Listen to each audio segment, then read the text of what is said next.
However, in this brief video we're going to be looking at trigonometric equations and how to solve them. Let's look at the most basic sort. Here we go.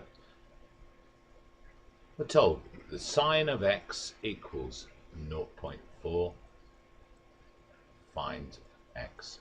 And that's all the information we're given. Well, how do we do that? Well, we use the inverse trig function. So we do sine to the minus 1, 0.4 equals x. And you get your calculator out, clear anything you had there, and you do shift sine, which gives you sine to the minus 1, put in the value, and in this case x equals 23.6 degrees. Let's just double check. If I typed in the sine of 23.6, I'm going to get close to 0.4. I won't get exactly 0.4 because I rounded it. There we get 0.400. Now that's the most basic sort of trig equation. Now let's see where the A star, and also, you know, we're now overlapping into A-level work where the problems arise. Here we go. We're going to find the sine of x, given that it's equal to 0.7, but we're going to find it for x between 360 degrees and 0 degrees. And what impact does that have?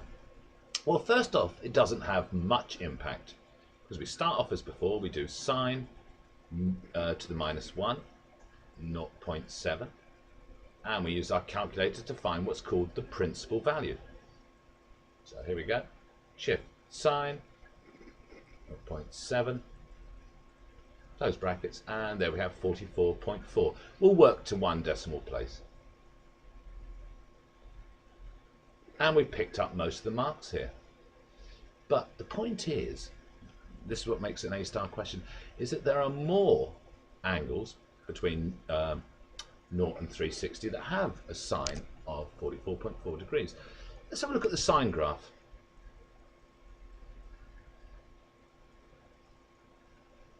Just extend the page a bit. We don't need to see example A, do we? We do need to see that last bit of work. If you look at the sine graph, it starts at 0. Well, I suppose, hang on, let me just make it a bit neater. You deserve better, viewers. And I can make it even neater still, can't I? The sine graph, it starts at 0, goes up to 1 at 90 degrees, and then between the range, that thing automatically goes to a straight line, doesn't it? And then it goes down to 180. And then it goes from 180 down to 270, and then back up to 360. So over the course of 360 degrees, it goes between +1 and -1. Now let's have a look, see how we use this to solve an equation. We know that we're trying to find the value 0.7, so it's roughly about here. This value has got to be the value my calculator gave me, which is 44.4 degrees. Now I've got to find this second value. That's the only other value on the graph where the sine is 0.7. Now how do I find it? Well, I use a bit of symmetry. This length here must represent 44.4 degrees. So looking at the symmetry, and my graph is symmetrical about the point x equal to 90. Well, it should be if I've drawn it better. Then if I take that interval width, which is 44.4 degrees, if I take it away from 180, I should get another angle that has a sine of 0.7.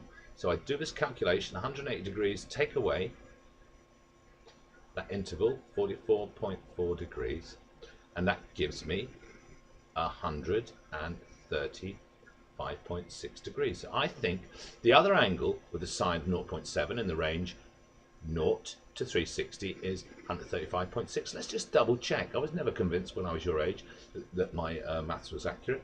What is the sine of 135.6? The theory says that it should be about 0.7. And look, there it is. In fact, it agrees to 3 decimal places. So the other answer to the trig equation is x equals 44.4 degrees, or x could equal 135.6 degrees. In summary, when you're trying to solve a trig equation and you're given a range of values, okay, then find the value the calculator gives you and then draw the graph of the particular trig function. It'll almost always be sine or cosine. It's rare that it's tangent. And then use your graph to try and work out the other angle in the range given that has that particular sine. Okay, thank you.